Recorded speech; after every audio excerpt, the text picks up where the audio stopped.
वाह, आज तो मैंने कितना प्यारा खेला, सारे मेरी तारीफ करेंगे। अहमद, खेल तो बहुत अच्छा है, लेकिन तुम इतने खुश क्यों हो? खेलने के मजे के लिए या लोगों की तारीफ के लिए? तारीफ के लिए, ताकि लोग सोचे अहमद कितना जबरदस्त खेलता है। अहमद भाई, अगर हम सिर्फ लोगों की तारीफ के लिए काम करें तो कोई फायदा नहीं। असल कामयाबी तो ये है कि हम सब कुछ अल्लाह की रजा के लिए करें। तो क्या हर काम अल्लाह के लिए होना चाहिए? जी बिल्कुल। नबी सल्लल्लाहु अलैहि वसल्लम ने फरमाया, इन्नमल अअमालु बिन्निय्यात, कि सब इंसानी अमाल का दारोमदार बस नीयतों पर है।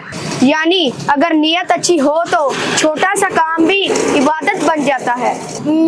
अच्छा, अगर मैं अपनी अम्मी की मदद करूं तो? वो भी अल्लाह की रजा के लिए है। अम्मी की खिदमत करना अल्लाह ताला को बहुत पसंद है। और अगर मैं पढ़ाई करूं? पढ़ाई भी सिर्फ नंबर लेने के लिए नहीं, बल्कि इल्म हासिल करने के लिए हो, ताकि मैं पढ़कर अल्लाह की मखलूक की खिदमत कर सकूं। और अगर मैं खाना खाऊं तो?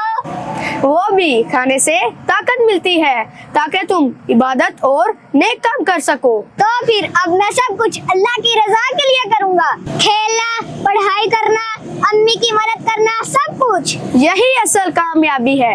या अल्लाह, अब हमें हर काम अपनी रजा के लिए करने की तौफीक दे दे। आमीन।